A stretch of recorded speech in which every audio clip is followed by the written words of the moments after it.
Cheers!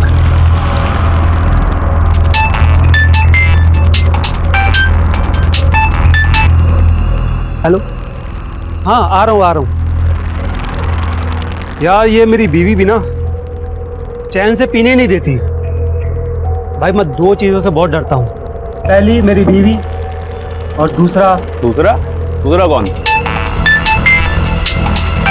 अरे यार दूसरे को मारो गोली, पहले घर पे जाके बीवी को मनाना पड़ेगा।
नमस्कार, मैं senior inspector Abhimanyu Jindal crime petrol Dastak में आप सभी का स्वागत करता हूं। सच्चा इंसान झूठ बोलने से डरता है और झूठ बोलने वाले इंसान को सच भी डरा देता है। डर वो बला है जो किसी भी इंसान से अपराध भी करवा सकता है। पर मनीष अपने जिस दूसरे डर का जिक्र कर रहा था, वही डर मनीष और उसकी पत्नी संजना की हत्या का कारण बना और उनकी हत्या के 2 साल के बाद भी उनके हत्यारे बेखौफ होकर आम लोगों के बीच आजाद घूम रहे थे। मनीष और संजना की हत्या के इस केस ने कई और ऐसे गुनाहों की जमीन तैयार की थी जो मेरे सामने आने वाले थे, जिनकी असल तह तक पहुंचना मेरे और मेरी टीम के लिए एक बहुत बड़ा चैलेंज था।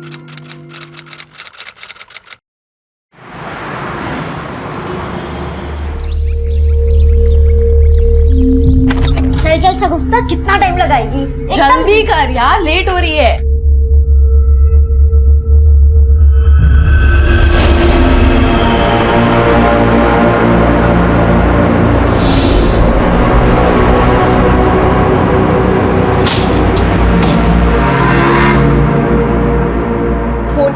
बैटिंग के लिए डिजाइन की गई है, हाई स्कोरिंग गेम है शगुफ्ता। अरे पागल, तू अभी से क्यों एक्साइटेड हो रही है? पहले स्टेडियम तो पहुंच जाए।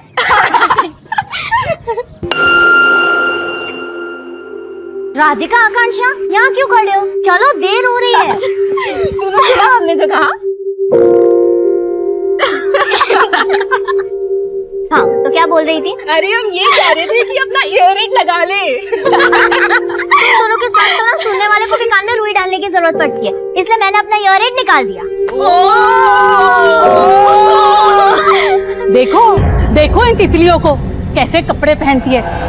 एक्सक्यूज मी, क्या कहा आपने? कान ना तेरे खराब है, मेरे नहीं। मेरे तो कान खराब है, पर आपकी जबान ही खराब है। 1 मिनट। मेरी जबान खराब है? देखो। हाँ, क्या कर रही है तू? अगर हिम्मत है तो ऑन कैमरा बोल के दिखाइए, आखिर दुनिया भी तो देखे आपकी सोच कैसी है। एक सेकंड आंटी, बोलो ना। अरे छोड़, कैमरे पे बोल के जाइए ना। या तो आप सभी के सामने हमें सॉरी बोलेंगे या ऑन कैमरा बोले कि आपकी सोच कितनी घटिया है। अरे शगुफ्ता, आप जाने दो ना, छोड़ो ना आप।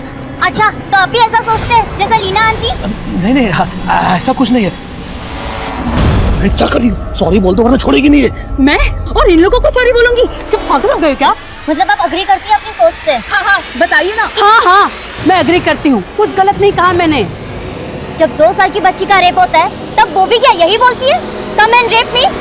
80 साल की बुजुर्ग तक को नहीं छोड़ा जाता है, वो भी क्या यही बोलती है, come and rape me?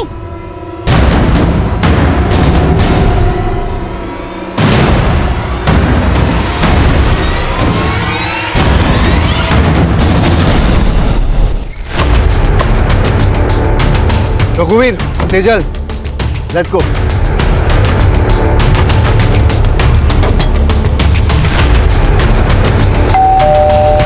Mummy कहाँ चलेगी?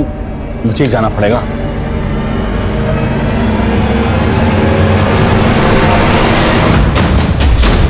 घर के सारे दरवाजे खिड़कियां लॉक कर दो। अरे सर कौन है आप जो मेरे घर में घुसे चले आ रहे हैं? अरे ये सब ऋषि चोपड़ा, आईटी डिपार्टमेंट। आपके घर का सर्च वारंट। जिस बात का सर्च वारंट। इनकम से ज्यादा संपत्ति। हमारे पास सारा ऑडिट है परमवीर जी। आप प्रोफेशन से कॉलेज प्रोफेसर हैं और प्राइवेट कोचिंग इंस्टीट्यूट भी रन करते हो। यहाँ का लैंडलाइन डिस्कनेक्ट कर दो, जितने भी मोबाइल फोन से सब ले लो। Sir mobile.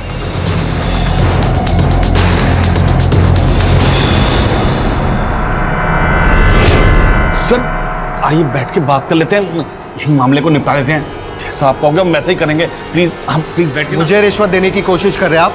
रघुवीर सर मैं तो नोट करो। सर मैं तो वैसे ही बोल रहा था। चुपचाप से बैठिए वहां पर। ये लो, कस्टडी में लो।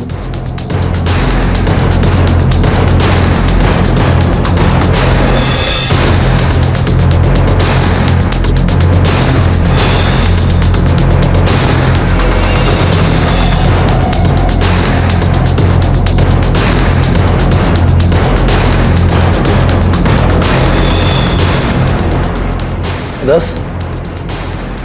15। रघुवीर, यहाँ के सीसीटीवी का डीवीआर कलेक्ट करो। We need it as a proof कि यहाँ लाखों रुपए के कैश और जेवर मिले। Yes sir.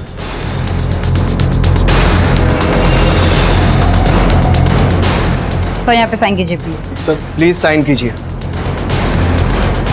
कल सुबह 10 बजे आप मेरे ऑफिस पर रिपोर्ट करेंगे और भागने की कोशिश मत करना, आप पर नजर रखी जा रही है। All of you come.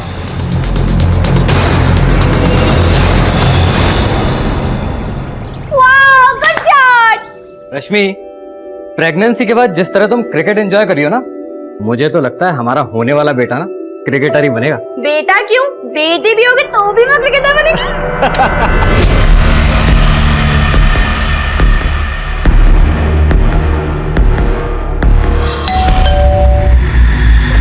मैं बोलता हूँ।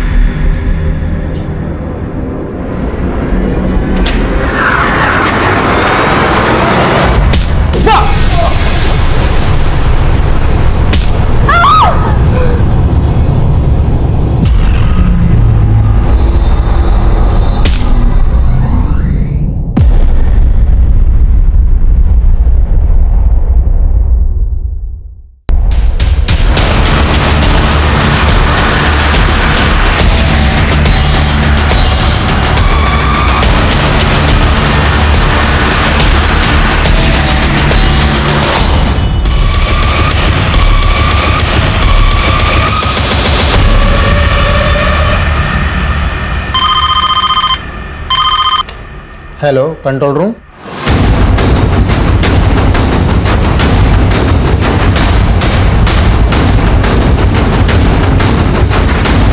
पीछे हटिए, पीछे पीछे पीछे।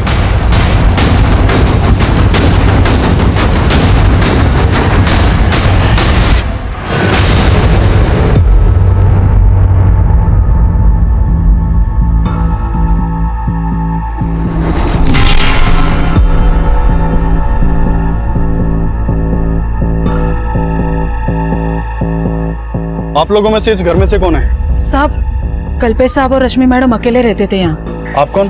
मैं यहाँ साफ सफाई का काम करती हूँ। सर, घर की हालत देख लग रहा है कि शायद मर्डर लूट के इरादे से हुआ है। गुप्ता, आते वक्त मैंने बाहर सीसीटीवी देखा था। अंदर डीवीआर चेक करो।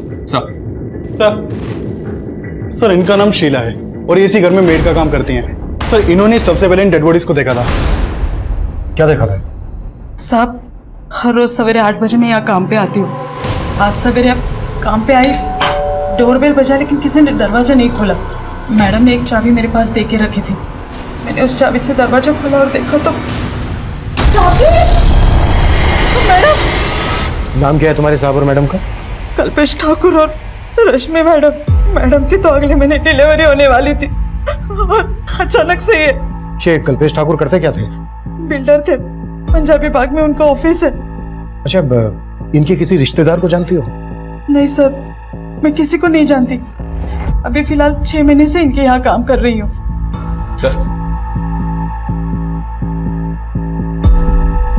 सर सीसीटीवी से डीवीआर गायब है, एक भी रिकॉर्डेड फुटेज नहीं है। मतलब क्रिमिनल्स पूरी प्लानिंग के साथ आए थे और कुछ मिला? नहीं सर, पूरा घर अस्त व्यस्त है। ऐसा लग रहा है जैसे सब कुछ लूट कर ले गए। मैंने अंदर बेडरूम में देखा, बेडरूम के बेड पर जो गद्दा है उसे शायद उसे फाड़ा गया है।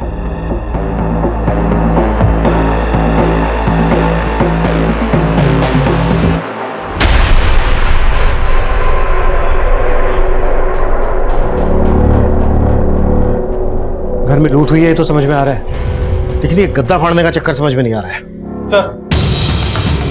सर कल्पेश ठाकुर की कंपनी का विजिटिंग कार्ड मिला है। कल्पेश ठाकुर के ऑफिस में बात करो और आस पड़ोस में पता करो, शायद किसी ने कुछ देखा हो। क्रिमिनल्स घर के सीसीटीवी का डीवीआर निकाल कर ले गए हैं। एक काम करो, पड़ोस में और यहाँ आने वाले रास्ते पर अगर कोई सीसीटीवी है तो उसकी फुटेज चेक करो। सर यार 2020 मैच तो मिस कर दिया, पर यहाँ भी कुछ कम चौके छक्के नहीं लग रहे हैं। क्या बात है यार, दबा के कमेंट्स आ रहे हैं। क्या लिखा है? This aunty is sick. Leela aunty की ना लग चुकी है बिल्कुल सब। सीरियसली यार जोश जोश में वीडियो तो वायरल कर दिया, पर देखना अम्मी गुस्सा करेगी।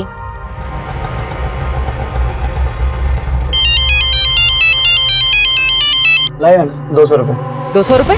भैया केशवपुरम से ना रोज आते जाती हूँ, 80 रुपए से ज्यादा नहीं लगता। अरे मैडम कहाँ जी रहे हैं 80 रुपए के जमाने में? 200 रुपए बनते हैं, लाइए 200 रुपए दीजिए। ऐसे कैसे दे दूँ 200 रुपए?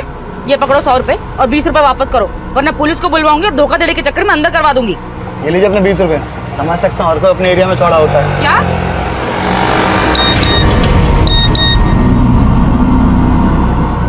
जब 2 साल की बच्ची का रेप होता है तब वो भी क्या यही बोलती है, कम एंड रेप मी?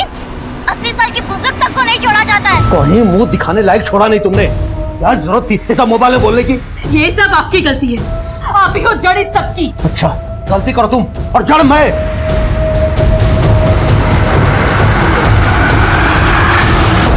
मैं जानती हूँ शगुफ्ता कि वो कैसी औरत है, पर बेटा कीचड़ में पत्थर मारेंगे तो कीचड़ तो हम पर ही आएगा ना। पर अम्मी उन्हें आईना दिखाना भी जरूरी था, वो हमेशा ऐसा करती है और इस बार मुझसे रहा नहीं गया। और ये देखिए अम्मी, सब हमें सपोर्ट कर रहे हैं और उन्हें क्रिटिसाइज। बेटा अभी तो क्रिटिसाइज कर रहे हैं, पर जरूरत पड़ने पर ना कोई हमारे साथ खड़ा नहीं होगा। मैं मानती हूँ कि अपने राइट्स के लिए लड़ना अच्छी बात है, पर बेटा ऐसे किसी का तमाशा नहीं बनाना चाहिए ना। चलो फटाफट डिलीट करो ये वीडियो। पर अम्मी चलो।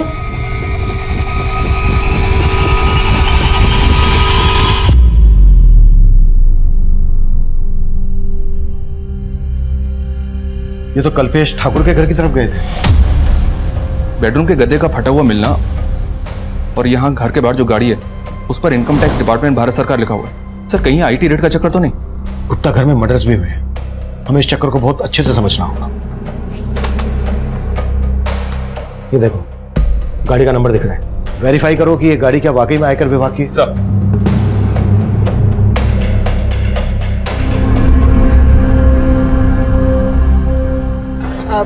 भैया वो चलेंगे?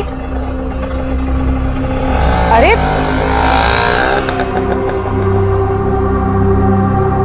नफीसा तुम यहाँ क्या कर रहे हो? तुमने तो मेरा फोन उठाना बंद कर दिया, तो मैंने सोचा कि यहीं आके मिल लूं। मुझे जो कहना था ना मैं पहले भी कह चुकी हूँ। तुम्हें मेरा घर खाली करना होगा, 1 हफ्ते का टाइम दे रहा हूं तुम्हें मैं, नहीं तो अच्छा नहीं होगा।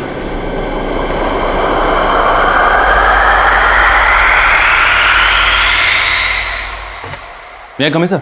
यस कम इन। सर मैंने गाड़ी के उस नंबर को वेरीफाई किया, नंबर फेक है। मतलब क्लियर हो गया है कि क्रिमिनल गवर्नमेंट ऑफिसर बनकर आए और उन्होंने मर्डर और लूट को अंजाम दिया। मैं कम इन सर? कम इन। सर कल्पेश की कंपनी ठाकुर कंस्ट्रक्शन के मैनेजर विक्रांत सिंह को बुला लिया है। विक्रांत किसी पर शक है आपको जो कल्पेश ठाकुर और उनकी पत्नी को मार सके? किसके साथ उनकी कोई दुश्मनी वगैरह? सर मुझे तो ऐसा कभी कुछ लगा नहीं, मैं तो खुद हैरान हूँ इस सबसे। क्रिमिनल्स इस गाड़ी से कल्पेश ठाकुर के घर गए थे, कुछ अंदाजा है कौन गया होगा इससे? नहीं सर। कल्पेश के घर से सिर्फ कैश ही नहीं लूटा गया है, बल्कि उनके बेड का गद्दा भी फटा हुआ मिला है। क्या वो अपने गद्दे में कुछ पैसा वैसा छुपा के रखते थे, आई मीन ब्लैक मनी वगैरह? सर ये मैं कैसे कह सकता हूँ? मैनेजर थे आप कल्पेश के, उसके इनकम के बारे में अच्छे से पता होगा और ये भी पता होगा कि कितने पैसे को फेयर दिखाना है और कितने को ब्लैक मनी। सर ये मैं कैसे? अगर कुछ भी छुपाया ना हमसे तो बाद में भारी पड़ सकता है। सर आप सही कह रहे हैं, कल्पेश सर टैक्स की काफी चोरी किया करते थे, बहुत ज्यादा ब्लैक मनी थी उनके पास में, लेकिन सर वो थे बहुत जुगाड़ू, ले दे के कैसे भी एडजस्ट कर लिया करते थे। पहुंचा देना अनिल जी के यहाँ। सर टैक्स की चोरी तो सभी करते हैं, लेकिन वो हद से ज्यादा करप्ट थे और इसीलिए मैं उनकी जॉब छोड़ने वाला था। 5 साल से वहां काम कर रहे थे और मर्डर होते ही जॉब भी छोड़ने लगे। लेकिन सर समझ रहा हूं मैं क्या कहना चाह रहे हो। अब हमें ये बताओ कि कल्पेश की फैमिली में कौन कौन है। सर उनके एक बड़े भाई हैं, लेकिन वो कनाडा में रहते हैं। और हाँ, रश्मि भाभी की माँ भी हैं जो इंदौर में रहती हैं। शर्मा डिटेल्स ले लो। सर आइए। सर इसकी बातों से तो ऐसा ही लग रहा है जैसे कल्पेश ने फटे हुए गद्दे में अपनी ब्लैक मनी छुपा के रखा होगा। लेकिन ये बात क्रिमिनल्स को कैसे पता चली? शबरी, इसमें आईटी ऑफिसर्स इन्वॉल्व हैं। गुप्ता, आईटी डिपार्टमेंट से कल्पेश के केस को समझो। सर क्या बात है अम्मी, 10 बजे और अभी तक आप बिस्तर में हैं? तबीयत तो ठीक है ना? अरे कुछ नहीं बेटा, बस थोड़ी सी हरारत हो रही थी। अच्छा हुआ तूने याद दिला दिया, मुझे जाना है, क्लाइंट के साथ ना एक मीटिंग है मेरी। तबीयत ठीक नहीं तो आराम कर लीजिए। बेटा आराम की फुर्सत कहाँ है? हाँ पर अम्मी, अब मैं भी आपका हाथ बटाना चाहती हूँ। आकांक्षा ने मुझे बताया था एक पार्ट टाइम जॉब के बारे में, कॉलेज के साथ साथ वो भी कर लूंगी। नहीं बेटा, इस सब की कोई जरूरत नहीं है, तू बस अपनी पढ़ाई पर ध्यान दे, बाकी सब मैं संभाल लूंगी।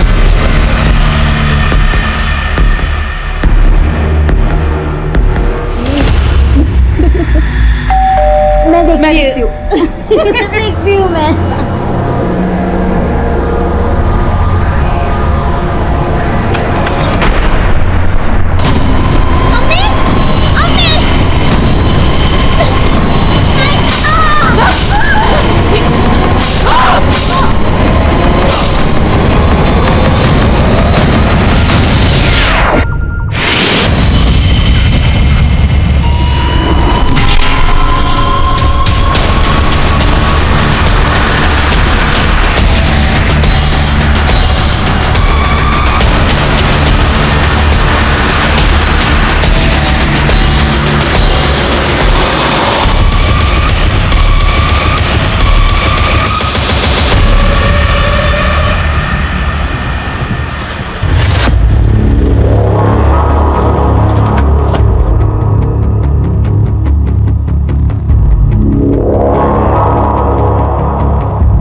कल्पेश ठाकुर कंपनी का मालिक?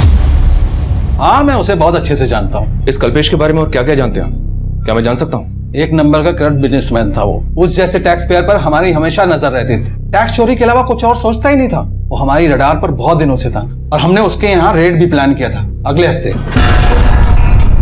अगले हफ्ते? हाँ। अगर आपने अगले हफ्ते रेड प्लान की थी तो फिर ये लोग कौन हो सकते हैं? ये देखिए, वो लोग भारत सरकार की गाड़ी में आए थे।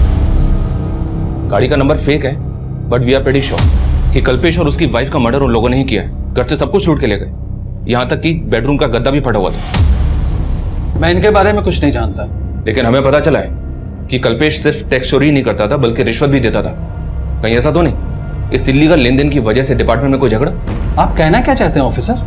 मेरे डिपार्टमेंट में ऐसा कुछ भी नहीं होता है। तो हो सकता है कि आपके डिपार्टमेंट से इंफॉर्मेशन लीक हुई कि आप कल्पेश के घर पे रेड मारने वाले हैं और इसी बात का उन क्रिमिनल्स ने फायदा उठा के ये कांड कर दिया। ये सब बातें बहुत ही कॉन्फिडेंशियल होती हैं officer, and I am sure कि मेरे डिपार्टमेंट से ऐसा कुछ लीक हो ही नहीं सकता है।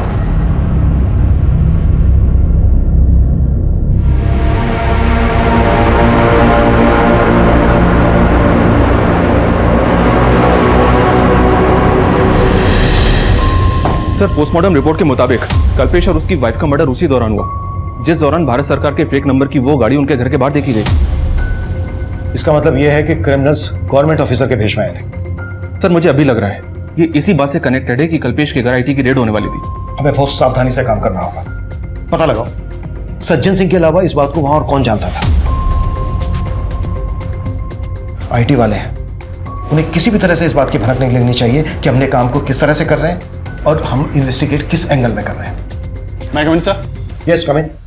सर, मैंने कल्पेश के घर के बाहर की पिछले कुछ दिनों की एक्टिविटीज चेक की। वारदात से एक दिन पहले वहां के सीसीटीवी में कुछ सस्पिशियस नोटिस किया मैंने। ये वहां का फुटेज है सर।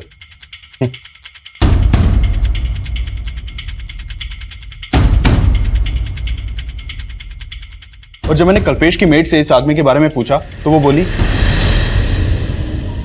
साहब मुझे पता नहीं ये कौन है। लेकिन ये आदमी आपको देख के वापस जाने लगा, आपको कुछ अजीब नहीं लगा? तब लगा था लेकिन मैंने इतना ध्यान नहीं दिया। सर ये आदमी क्राइम से एक दिन पहले घर के बाहर देखा गया है। क्या ये वाकई में पॉसिबल है कि ये आदमी उन क्रिमिनल से कनेक्टेड होगा? अब तक हम इस केस को सिर्फ आईटी से कनेक्ट कर रहे हैं। ये भी तो हो सकता है कि कल्पेश ठाकुर की मेड को ये पता हो कि कल्पेश ठाकुर के साथ घर में बहुत सारा पैसा है, और वो हो सकता है इस आदमी को जानती हो। मेड बोल रही है कि वो सिर्फ 6 महीने से वहां काम कर रही थी। सोचने वाली बात यह है कि जिस आदमी के घर पे इतना सारा पैसा है वो अपने घर की डुप्लीकेट चाबी अपनी मेड को क्यों देगा? और हो सकता है ये बात कल्पेश ठाकुर के मैनेजर को भी पता हो कि उसके घर में इतना सारा ब्लैक मनी है। हमें हर एंगल पे काम करना है। Yes sir. नहीं कमिंग सर। कमिंग सर, संजीवनी सोसाइटी के सेक्रेटरी का फोन आया था। उसकी बातों से लग रहा है कि मामला काफी सीरियस है। कैसा मामला? सर नमस्ते सर। सर मेरा नाम राजन है, मैं इस सोसाइटी का सेक्रेटरी हूँ। सर मैंने आपको कॉल किया था। सर ये बिल्डिंग फ्लैट नंबर 205 में माँ बेटी किराए पे रहते हैं सर। 2 दिन से गेट नहीं खोला उन लोगों ने। इस तरफ सर। आइए सर, आइए सर, हटो। सर देखिए सर, पेपर भी लगा हुआ है, दूध भी पड़ा हुआ है। सर हमने फ़ोन भी ट्राई किया था, दोनों के फ़ोन स्विच ऑफ है। राणा, दरवाजा तोड़ो।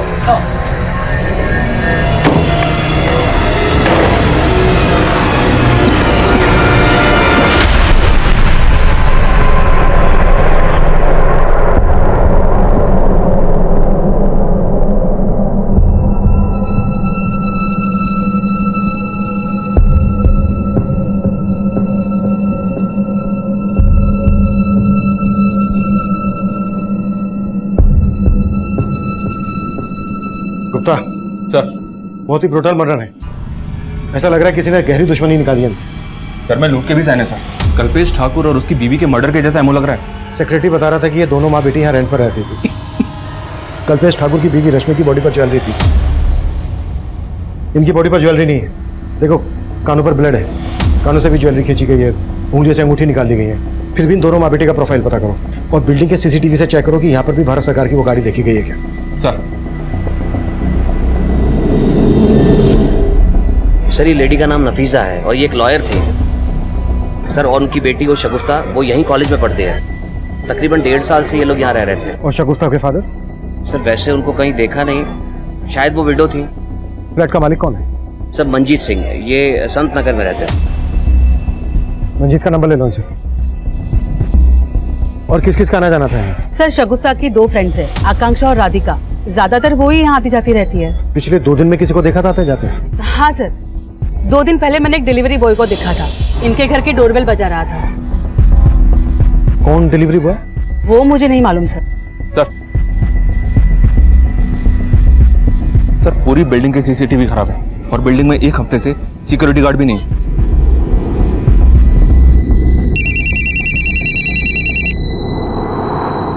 हेलो, मंजीत सिंह?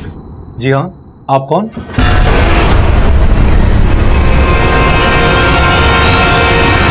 गुप्ता, सर। ये कल्पेश की मेट क्यों है, जरा पता करो। सर नफीसा शगुफ्ता जिस फ्लैट में रहती थी उसके मकान मालिक मंजीत सिंह से मेरी बात हुई।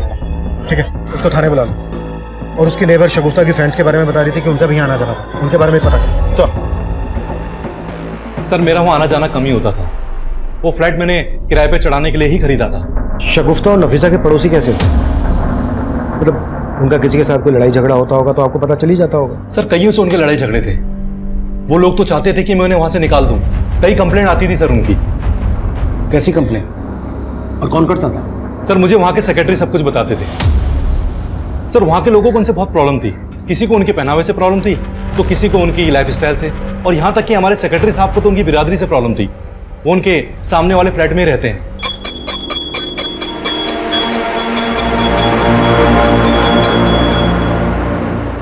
ये लोग कैसे हैं, क्या खाते हैं?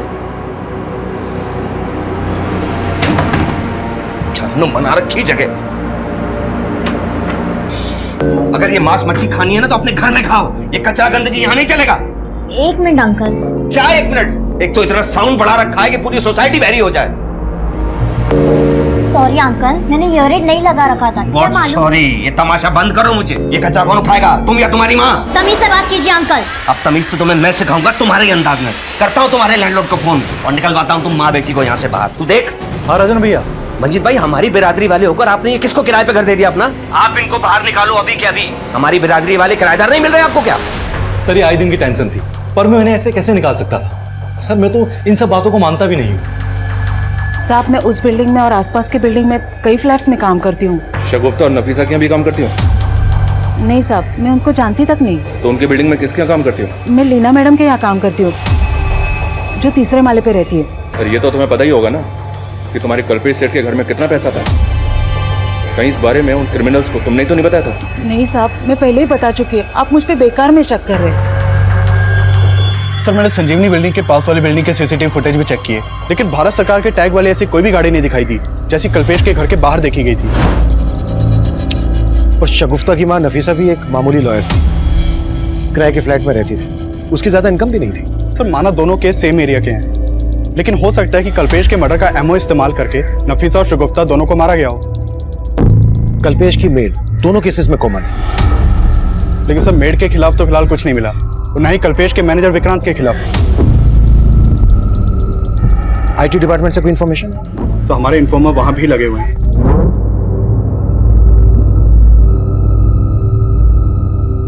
लेकिन अभी तक फिलहाल कोई काम की खबर नहीं आई। शगुफ्ता और नफीसा जिस बिल्डिंग में रहती थी, उस बिल्डिंग का सेक्रेटरी राजन की कुंडली निकालो। सर एक बहुत चौंकाने वाली बात पता चली है। ये शगुफ्ता और नफीसा जिस फ्लैट में किराए पे रहती थी, 2 साल पहले उसी फ्लैट में ये मनीष गर्ग और उसकी बीवी संजना गर्ग रहते थे। और सर 2 साल पहले इन दोनों का भी उसी फ्लैट में मर्डर हुआ था। हत्या के साथ साथ लूट भी की गई थी। 2 साल पहले ये इलाका मंगोलपुरी थाना के एरिया में आता था ना? जी हाँ सर, ये इन्फॉर्मेशन मुझे वहीं से मिली है। मनीष और संजना का मर्डर किसने किया था? सर ये केस किसी नतीजे तक नहीं पहुंचा था, काफी टाइम तक बैकलॉग में था, लेकिन मर्डर के 6 महीने के बाद मनीष के भाई ने वो फ्लैट मंजीत को बेच दिया था। और सर 2 साल पहले उस बिल्डिंग का सेक्रेटरी ये राजन भार्गव भी था। उस केस में भी पुलिस को राजन के ऊपर ही शक था, क्योंकि राजन का मनीष और संजना के साथ काफी झगड़ा हुआ था। और मंजीत बोल रहा था कि ये राजन शगुफ्ता और नफीसा को इस बिल्डिंग से निकलवाना चाहता था। राजन को लेकर आओ। सर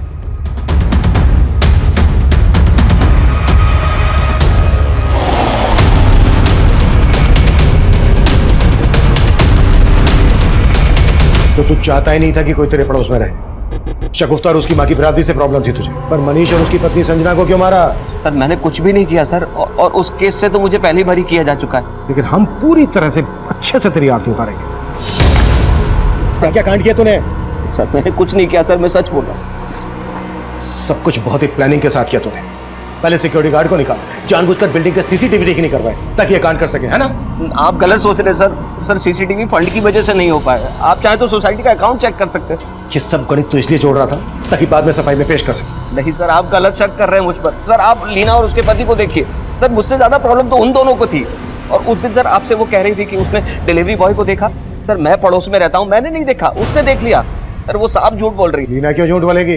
क्योंकि सर शगुफ्ता और उसकी फ्रेंड्स ने उसका वीडियो वायरल कर दिया था। कैसा वीडियो? जब 2 साल की बच्ची का रेप होता है तब वो भी क्या यही बोलती है, कम एंड रेप मी? 80 साल की बुजुर्ग तक को नहीं छोड़ा जाता है। ये वीडियो सोशल मीडिया पे काफी टाइम से वायरल है, और लीना के अगेंस्ट काफी कमेंट्स भी किए गए थे। सर ये लीना वही औरत है जिसके घर में वही मेड काम करती है जो कल्पेश के घर पे करती थी।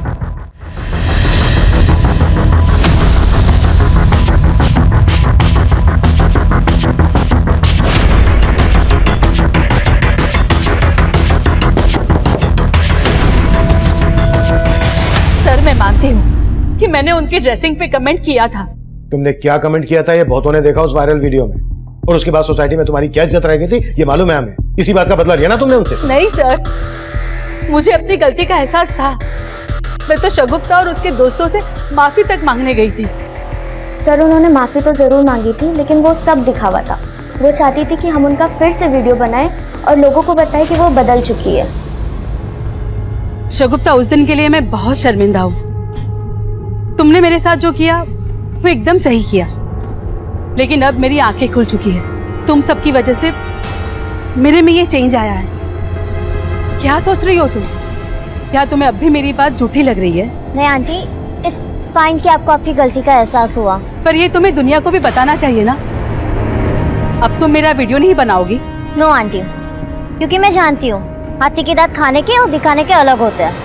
सर प्रॉब्लम सिर्फ लीना आंटी में नहीं थी, उनके हस्बैंड भी कोई कम नहीं है। लीना के हस्बैंड ने क्या किया था? सर वो बेवजह शगुफ्ता में इंटरेस्ट दिखा रहा था। वो परेशान हो चुकी थी पर कुछ बोल नहीं पा रही थी। यार इतने अच्छे हाय शगुफ्ता, शगुफ्ता कैसा चल रहा तुम्हारा कॉलेज? अच्छा चल रहा है uncle. Don't call me uncle. अरे माना कि मैं शादीशुदा हूँ, लेकिन तुमसे इतना बड़ा भी नहीं कि तुम मुझे अंकल बोलो। ठीक है, नहीं बोलूंगी। Okay, take care. ये तेरे में कुछ ज्यादा इंटरेस्ट नहीं दिखा रहा है। पर तेरा क्या इरादा है? सर उनको गलतफहमी थी कि शगुफ्ता और उनके हस्बैंड के बीच में कुछ चल रहा है। सर उनको ऐसा लगता था कि हम उनके हस्बैंड पे लाइन मारते हैं, बट ऐसा कुछ भी नहीं था सर। सर मैं किसी गलत इंटेंशन से शगुफ्ता से बात नहीं करता था, पर मेरी बेबी बेकार ही मुझ पर शक करती थी। तो इसी वजह से आपकी बीवी ने शगुफ्ता के साथ साथ नफीसा को भी रास्ते से हटा दिया। सर मैं सच कह रही हूँ, मैंने कुछ नहीं किया। सर मैंने आपको बताया ना कि उस दिन वहाँ एक डिलीवरी बॉय आया था और शगुफ्ता के घर की डोरबेल बजा रहा था। मुझे तो लग रहा है कि वो राजन भार्गव अपना किया छिपाने के लिए मुझे झूठा साबित कर रहा है।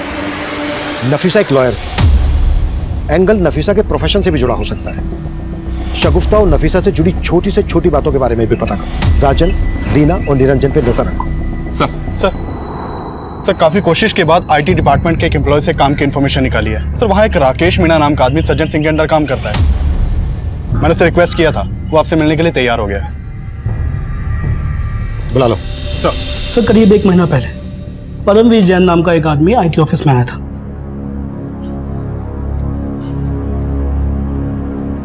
एक्सक्यूज मी सर ऋषि चोपड़ा जी से मिलना था। 10 बजे का टाइम दिया था मिलने के लिए। Rishi Chopra, IT department. Excuse sir, क्या हुआ? सर वो आईटी इंस्पेक्टर ऋषि चोपड़ा जी ने सम्मन दिया था और कहा था कि कल 10 बजे ऑफिस में आकर मिले। ऋषि चोपड़ा? जी सर। मगर इस नाम का कोई ऑफिसर यहाँ काम नहीं करता। सर उनके अंडर में रघुवीर सिंह, सेजल गुप्ता और अतुल शर्मा थे। वो कल मेरे घर आए थे। मगर इन नामों के कोई ऑफिसर हमारे यहाँ काम नहीं करते। क्या? सॉरी सर, मुझे लगता है कि मुझे कुछ गलतफहमी हो गई है, मैं चलता हूँ। रुको 1 मिनट, तुम्हें सम्मन मिला था, इसका मतलब कल तुम्हारे रेड हुई थी? नहीं सर, हमारे घर कोई रेड नहीं हुई सर। नाम क्या है तुम्हारा, कहाँ रहते हो? सर मैंने बोला ना कि मुझे गलतफहमी हुई है, बस मैं चलता हूँ। मेरी बात सुनो सर, सुनो। फिर वो वहां से चंपत हो गया। मुझे शक हुआ तो मैंने ये बात सज्जन सर से की। फिर हमने ऑफिस का सीसीटीवी चेक किया और उसकी प्रोफाइल निकाली। तब हमें ये मालूम हुआ ये वही परमवीर जैन है जिसके हम लोग रेड मारने वाले थे। फिर आप लोगों ने क्या एक्शन लिया? सर हमारी टीम ने उसके घर पे रेड डाली, मगर वहां हमें कुछ मिला ही नहीं। लेकिन तब भी हमें एक बात समझ में नहीं आई कि ये ऋषि चोपड़ा, अतुल शर्मा और रघुवीर सिंह और सेजल गुप्ता की बात कर रहा था। आप हमें परमवीर जैन का नंबर और एड्रेस दे सकते हैं? Sure sir. Thank you. मैं कम इन सर? यस कम इन। सर मैंने नफीसा और शगुफ्ता के कॉल रिकॉर्ड चेक किए। शगुफ्ता को आखिरी कॉल एक विल कोरियर कंपनी की तरफ से आया था। दरअसल शगुफ्ता ने अपने लिए एयर एड ऑर्डर किया हुआ था और ये डिलीवरी उसी दिन होने वाली थी जिस दिन उन दोनों का मर्डर हुआ था। सर मैंने डिलीवरी बॉय को यहाँ बुलवा लिया है। गुड। और सर नफीसा के कॉल रिकॉर्ड से ये सामने आया कि नफीसा के अपने मकान मालिक मंजीत सिंह के साथ लगभग रोजाना बातचीत होती थी। अफेयर का एंगल? सर हो सकता है। ठीक है, इस मंजीत के बारे में सब कुछ पता करो। सर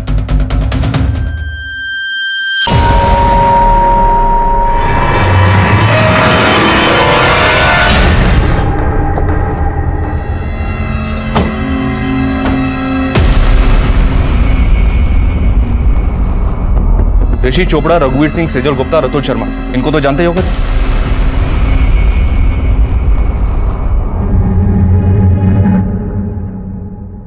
नहीं सर, मैंने नहीं जानता। अच्छा, अगर नहीं जानते तो फिर इन लोगों ने तुम्हें 17 मार्च को आईटी डिपार्टमेंट में आने का समन क्यों दिया था? सर लगता है आपको कोई गलतफहमी हुई है। परमवीर, हम एक मर्डर केस इन्वेस्टिगेट करें। अगर कुछ भी जानते हो तो बता दो हमें, नहीं तो बुरे फंस सकते हो तुम, समझे? सर दरअसल वो 16 मार्च को हमारे घर आए थे और कह रहे थे कि वो आईटी डिपार्टमेंट से हैं। और फिर उन लोगों ने यहाँ रेड की?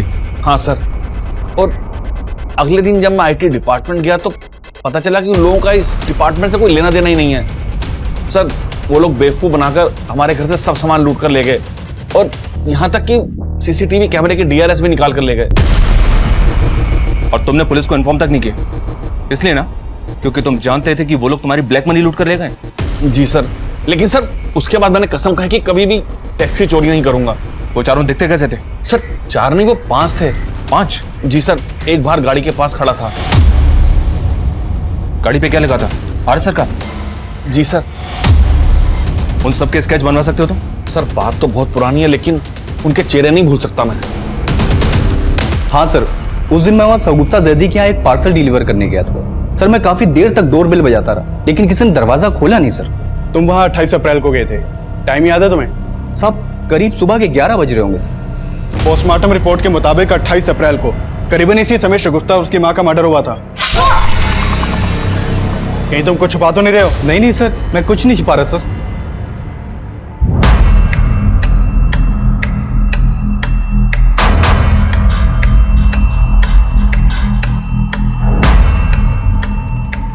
सर ये उन चारों के स्केचेस हैं जिन्होंने परमवीर के घर पर फेक रेड डाली थी, और पूरे चांसेस हैं कि ये वही लोग हैं जिन्होंने कल्पेश के घर पर भी फेक रेड डाली थी। अगर ये एक ही है तो एक बात समझ में नहीं आ रही है कि इन्होंने इस तरह से परमवीर के घर पर रेड डाली कि उसने बिलीव कर लिया कि ये सब IT ऑफिसर्स ही हैं। इन्होंने सब कुछ इतनी सफाई से किया, तो फिर कल्पेश और उसकी वाइफ का मर्डर क्यों किया? अब इन केसेस में बहुत कुछ ऐसा है जो इन्हें एक दूसरे से अलग कर रहा है। चलना एक काम करो, इन सारे इस केसेस को कल्पेश के घर के बाहर लोगों को दिखाओ और पता करो कि क्या इनको कल्पेश के घर के बाहर देखा गया था, और जिस डिलीवरी बॉय को कल्पेश के घर के बाहर देखा गया था यह भी पता करो कि उस डिलीवरी बॉय को परमवीर के घर के बाहर भी देखा गया था क्या?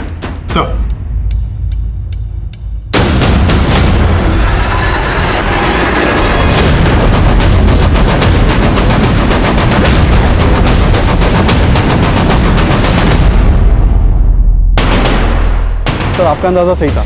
परमवीर के घर जिस दिन फेक रेड हुई उसके एक दिन पहले ये आदमी परमवीर के घर नजर आया था, और इस बार ये आदमी पोस्टमैन के कपड़ों में है। हाँ सर, लेकिन परमवीर का कहना है कि उसे ध्यान नहीं कि उसने इस आदमी को देखा था या नहीं, लेकिन कल्पेश की मेड ने आइडेंटिफाई किया है कि उसने इसी डिलीवरी बॉय को कल्पेश और रश्मि के मर्डर के एक दिन पहले उनके घर के बाहर देखा था। मतलब ये आदमी अपने गैंग के लिए रेड से पहले रेकी करता था। बाकी के उन 5 के बारे में कुछ पता चला?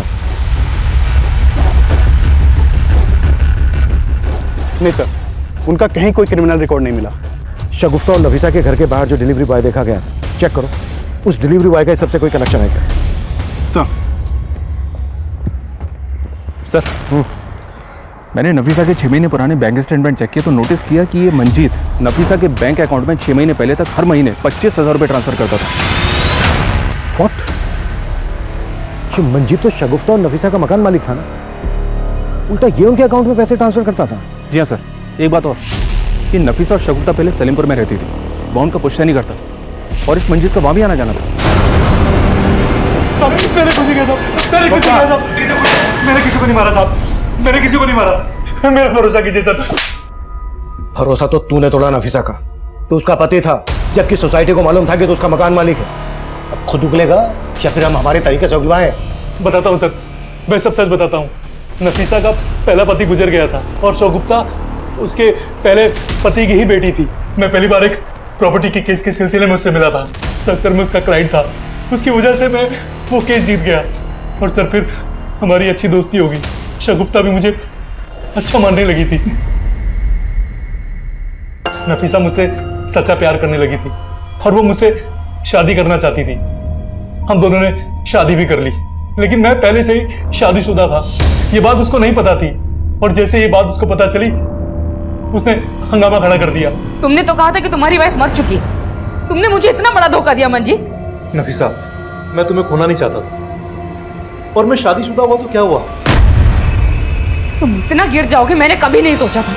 मैंने 1.5 साल पहले वो फ्लैट लिया था, वो लोग तब से ही वहीं रहते थे। मैं उन्हें हर महीने पैसे भी दिया करता था, लेकिन सर धीरे धीरे हमारे संबंध में दरार पड़ गई। और तुझे लगने लगा कि उन्होंने तेरे फ्लैट पे कब्जा कर लिया, इसलिए तूने उन्हें रास्ते से हटा दिया, और सब कुछ ऐसी प्लानिंग से किया कि लगे कि ये मर्डर्स लूट की वजह से हुए। नहीं सर, मैंने किसी को नहीं मारा सर, मैंने किसी को भी नहीं मारा साहब, मैं सच कह रहा हूं, मैंने किसी को नहीं मारा।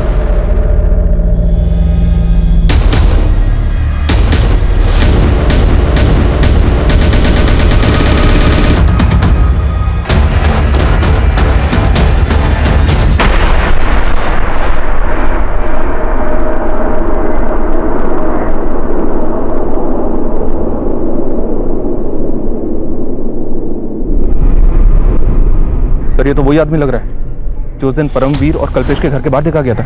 ये देखिए। इस लाश के मिलने के बाद हमें लगा कि इसकी पहचान से हम बाकी के क्रिमिनल्स तक पहुंच जाएंगे। इस लाश की फोटो और बाकी के 4 क्रिमिनल्स के स्केचेस हमने दिल्ली के सभी थानों में सर्कुलेट किए, लेकिन कोई सफलता हमारे हाथ नहीं लगी। फिर हमने खबरी नेटवर्क के जरिए उन तक पहुंचने की लीड भी ढूंढने लगे। इसी कोशिश में हमें पता चला कि जिस आदमी की लाश हमें मिली थी वो आदमी 2 साल पहले तक दिल्ली में मजदूरी करता था और उसका नाम बलराम था, लेकिन उसके आगे पीछे कोई नहीं था। बलराम के जानने वालों से हमें उसका मोबाइल नंबर मिला।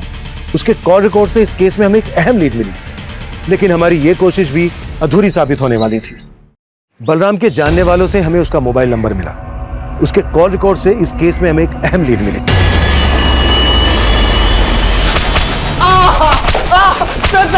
सर बता दो। शर्मा, सर मानता हूँ कि हम परमवीर के घर पे गए थे और फेक आईटी ऑफिसर बन के हमने वहां लूट की। ऋषि चोपड़ा, आईटी डिपार्टमेंट। लेकिन सर हमने नफीसा और शगुफ्ता को नहीं मारा सर।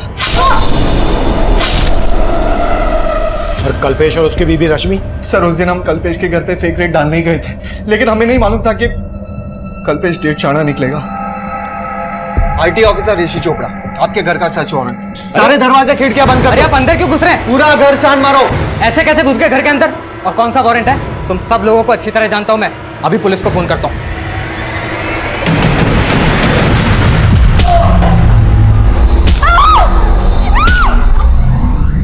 हमें उन्हें मारने का इरादा बिल्कुल नहीं था, लेकिन वो अगर आपको फोन कर देता तो हमारी सालों की मेहनत चौपट हो जाती। सालों की मेहनत मतलब? परमवीर और कल्पेश की तरह हमने कई ब्लैक मनी रखने वालों के घर पे रेड मारी, और जब उन्हें हमारी सच्चाई के बारे में पता चलता तो आईटी वालों के डर से वो पुलिस में कंप्लेंट भी नहीं फाइल कर पाते थे। किस किस के पास ब्लैक मनी है ये तुम्हें पता कैसे चलता था? 2 साल पहले मनीष नाम के एक आदमी से हमारी बार में दोस्ती हुई थी। फिर आए दिन हम साथ साथ पीने लगे। एक दिन बातों ही बातों में उसने हमें बोला, भाई मैं 2 चीज़ों से बहुत डरता हूँ। पहली मेरी बीवी, और दूसरा कौन है जिससे तेरे जैसा शेर डरता है? भाई जिसकी गठरी में चोर होता है ना, वो आईटी वालों से जरूर डरता है। उसके ऐसा बोलने पर हमने भाप लिया कि जरूर उसके पास ब्लैक मनी होगी, और हमने दूसरे दिन ही उसके घर पे धावा बोल दिया।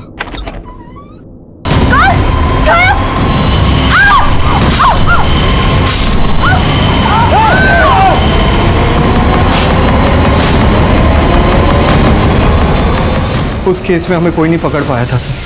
हमें लगा उस तरह से तो जो लोग ब्लैक मनी रखते हैं उनको हम इजीली टारगेट बना सकते हैं। और बलराम तो तुम्हारा साथी था, उसको क्यों मारा?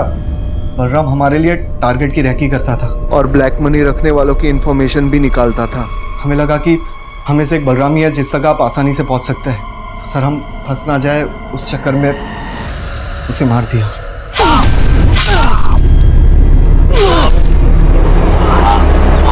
सर मैं सच कह रहा हूँ सर, हमने किसी शगुफ्ता और नफीसा को नहीं मारा सर। तेरे बाकी के साथी कौन से बिल में छिप कर बैठे हैं?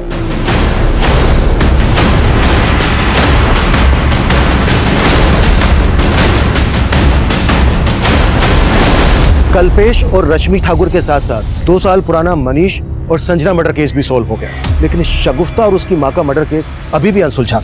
फिर हमने इस केस को रिविजिट किया। शगुफ्ता और नफीसा से जुड़ी छोटी से छोटी, पुरानी से पुरानी बातों के बारे में पता करना शुरू किया, और हमें एक लीड मिली। सर करीब 2 महीने पहले मैं और शगुफ्ता मार्केट जा रहे थे, तब अचानक से 2 आदमी हमारे सामने आ गए। ये क्या तरीका है? अभी तक तुम्हारी अम्मी ने हमारे पैसे नहीं दिए। राजू भैया, आपने अपना काम पूरा किया होता तो पैसे देते ना। मुझे पूरे पैसे चाहिए, बोल देना अपनी अम्मी को, वरना अच्छा नहीं होगा, समझी?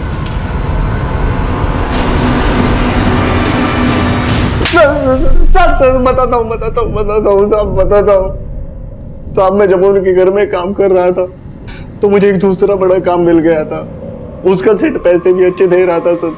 मैंने सोचा मैं पहले सेट का काम खत्म कर देता हूँ और बाद में इनका काम कर दूंगा, लेकिन साहब उन्होंने वो काम दूसरे कारीगर से करवा लिया और उन्होंने मेरा बाकी का 6,000 भी नहीं दिया।